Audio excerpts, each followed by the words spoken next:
పవన్ కళ్యాణ్ తమిళంలో కూడా మాట్లాడారు. సో తమిళ మీడియా అంతా కూడా ఇప్పుడు పవన్ కళ్యాణ్ వ్యూహం ఏంటి, ఆయన స్ట్రాటజీ ఏంటి, అండ్ ఆయన ఎటువైపు వెళ్ళబోతూ ఉన్నారు, డీలిమిటేషన్ మీద ఆయన అభిప్రాయం ఏంటి, దాంతోపాటు త్రిభాషా సూత్రం మీద ఆయన ఏ రకంగా ముందుకెళ్ళబోతూ ఉన్నారు అనే దాని మీద ఫోకస్ చేసిన పరిస్థితి. సో నిన్న పవన్ కళ్యాణ్ తమిళ మీడియాతో మాట్లాడారు సార్. తంటి ఛానల్ అనుకుంటా ఒక ఎక్స్క్లూజివ్ ఇంటర్వ్యూ ఇచ్చారు. ఆ ఇంటర్వ్యూలో చాలా అంశాలు ప్రస్తావించారు సార్. ఒకటి త్రిభాషా సూత్రం. ఇప్పుడు ఎక్కువగా దక్షిణాది రాష్ట్రాలు అపోజ్ చేస్తున్నాయి, ఎస్పెషల్లీ తమిళనాడు సర్కార్. ఈ త్రిభాషా సూత్రం మీద మాట్లాడుతూ భాషను బలవంతంగా రుద్దడాన్ని వ్యతిరేకిస్తాను అని చెప్పి కామెంట్ చేశారు. అండ్ ఈ డీలిమిటేషన్కి సంబంధించి, డీలిమిటేషన్ వల్ల దక్షిణాదికి ఎటువంటి నష్టం జరగదు అని అనుకుంటూ ఉన్నాను. దక్షిణాది భాషలను కూడా మరి నేర్చుకోవాలి కదా. మేము చెప్పింది కూడా అందరూ చెప్పేది అదే కదా. ఇప్పుడు జనకేతన సభలో మాట్లాడింది దీనికి అసలు పోలికే లేదు కదా. ఇప్పుడు అందరూ తమిళనాడు వాళ్ళు ఏమంటున్నారు, హిందీ నేర్చుకోవద్దంటున్నారా? కల్చరల్ నేషనల్ ఇంటగ్రేషన్ వద్దంటున్నారా? హిందీలో తమిళనాడులో హిందీ నేర్పడం లేదా? ప్రైవేట్ స్కూల్లో హిందీ ఉంది, సెంట్రల్ స్కూల్లో హిందీ ఉంది. దక్షిణ భారత హిందీ ప్రచార సభ తమిళనాడులో కూడా ఆపరేట్ అవుతుంది. ఇబ్బందల్లా హిందీని బలవంతంగా రుద్దద్దనే కదా. అందరూ చెప్పేది హిందీని బలవంతంగా రుద్దకండి అని. తమిళనాడు వాళ్ళు చెప్పినా అదే.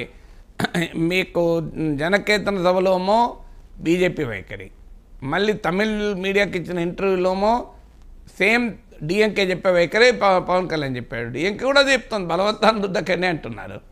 ఇంటగ్రేషన్ జరగాల్సిందే, కరెక్టే. ఇంటగ్రేషన్ యూనిఫామిటీతో జరగదు. యూనిఫామిటీ వేరు, యూనిటీ వేరు.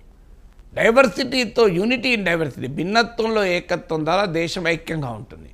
కానీ నేను బలవంతంగా భిన్నత్వాన్ని అంతం చేసి ఏకత్వాన్ని సాధిస్తా అంటే దేశం ఐక్యంగా ఉండదు. శ్రీలంకలో అదే జరిగితే సింహళ తమిళ మధ్య అంతర్యుద్ధం జరిగింది. బెంగాల్ తూర్పు పాకిస్తాన్లో అదే జరిగితే బంగ్లాదేశ్ ఏర్పడింది. బెలూచిస్తాన్ ఇప్పటికీ రగులుతోంది.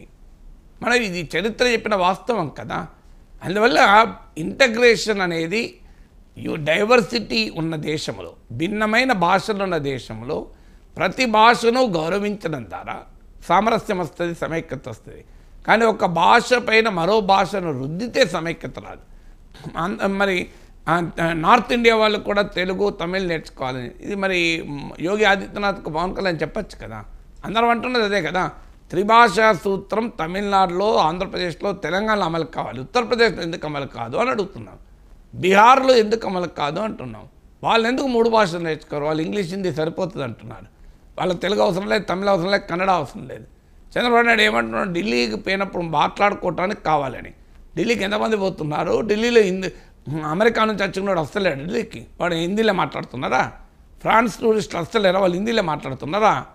స్విట్జర్లాండ్ వాళ్ళు వస్తలేరు, వాళ్ళు హిందీలో మాట్లాడుతున్నారా? బ్రిటన్ వాళ్ళు వస్తలేరా? హిందీలో మాట్లాడుతున్నారు. వాళ్ళంతా ఫారిన్ టూరిస్టులు ఇంతమంది వస్తున్నారు ఢిల్లీకి, వాళ్ళందరూ హిందీ నేర్చుకొని మాట్లాడుతున్నారా? అయినా ఆంధ్రప్రదేశ్ ప్రజలు ఎంతమంది ఢిల్లీకి పోతున్నారు చెప్పండి. ఆంధ్రప్రదేశ్ ప్రజలు ఢిల్లీకి, చంద్రబాబు నాయుడు హిందీలో ఫ్లూయెంట్గా మాట్లాడగలుగుతారు చెప్పండి.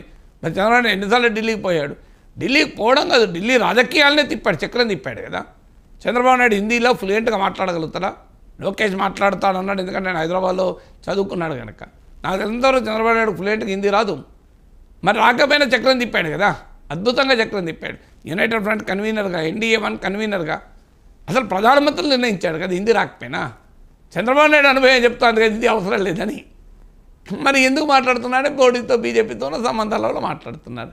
రేపు మళ్ళీ బీజేపీతో సంబంధాలు లేకపోతే మళ్ళీ ఇంకో రకంగా మాట్లాడతారు. ఏమన్నది ఇలా ఇక్కడ తెలుగు ప్రజలు, తెలుగు రాష్ట్రాల ప్రయోజనాలు ఎక్కడా లేవు. సో బీజేపీతో భయాన్నో భక్తితో ఉన్నంత కాలం ఒక రకంగా మాట్లాడతాను, అది పోయిన రోజు ఇంకో రకంగా మాట్లాడతారు. సో ఇది రాజకీయాల్లో చూస్తున్నాం కదా. అందువల్ల అందరూ చెప్పేది అదే, బలవంతంగా రుద్దకండి. మీరు ఉత్తరాదిలో కూడా దక్షిణాది భాషలు నేర్చుకోండి. ఎవరికి ఆసక్తి ఉన్న వాళ్ళు భాష నేర్చుకుంటారు, జర్మన్ నేర్చుకుంటారు, జపనీస్ కూడా నేర్చుకుంటారు అని చెప్పి ప్రతి స్కూల్లో జర్మన్ జపనీ నేర్పం కదా. ఆ language is an option, language is not కంపల్సరీగా చేయకూడదు. అది కాగ్నిటివ్ బర్డన్ పెంచుతుంది. మీకు కాగ్నిటివ్ బర్డన్ పెంచకనే అని చెప్పేది. మ్యాథమెటిక్స్, సైన్స్ ఇవాళ ప్రపంచంలో నడిపించగలిగే అవకాశాలు ఉన్నాయి కదా. భాష చంద్రబాబు నాయుడు చెప్తున్నాడు కదా, ఇది ఓన్లీ కమ్యూనికేషన్ అని. భాష నాలెడ్జ్ కాదు, కమ్యూనికేషన్ అంటున్నాడు. కమ్యూనికేషన్కి ఎన్ని భాషలు కావాలండి? 10 భాషలు నేర్చుకోవాలా కమ్యూనికేషన్? కమ్యూనికేషనే కనుకనే మేము చెప్తున్నాం ఇన్ని భాషల బర్డన్ పెట్టకండి అని. మీరు చంద్రబాబు నాయుడే చెప్పింది నాలెడ్జ్ కాదు. నాలెడ్జ్ నేర్చుకునే సబ్జెక్టు వదిలేసి కమ్యూనికేషన్కు 3 భాషలు ఎందుకండి? అంటే ఢిల్లీకి పోయినప్పుడు కావాలి. ఢిల్లీకి ఎంతమంది పోతాను ఆంధ్రప్రదేశ్ పౌరులు చెప్పండి? ఢిల్లీకి ఆంధ్రప్రదేశ్ పౌరులు, మరి ఢిల్లీకి పోయినప్పుడు హిందీ కావాలి, మహారాష్ట్ర పోయినప్పుడు మరాఠీ కావాలి కదా, తమిళనాడు పోయినప్పుడు తమిళం కావాలి కదా. అందుకొరకు అన్ని భాషలు నేర్పుకుందాం, మ్యాథమెటిక్స్ తీసేసి. కన్నడక పోయినప్పుడు కన్నడ కావాలి కదా. ఎక్కడ పోతే అక్కడ ఆడు పోయినవాడు నేర్చుకుంటాడు, ఎవడు బాధలు పడతారు వాళ్ళు. అందుకొరకు అందరినీ నేర్పడం. జర్మనీ పోతాను కదా, జర్మనీ నేర్చుకోవాలి, జపనీస్ పోతే జపాన్ నేర్చుకోవాలి. ఎవరికి అవసరం ఉందో వాళ్ళు నేర్చుకుంటారు. చంద్రబాబు నాయుడు చెప్తుంటారు కదా, నాలెడ్జ్ కాదు కమ్యూనికేషన్ అని. మరి నాలెడ్జ్ ఇచ్చే సబ్జెక్టుల మీద లోడు పెంచి లాంగ్వేజ్ కమ్యూనికేషన్ కదా, అవసరం ఉన్న వాళ్ళు నేర్చుకుంటారు. హిందీ నేర్చుకోవద్దని ఎవరంటున్నారు? హిందీ వద్దని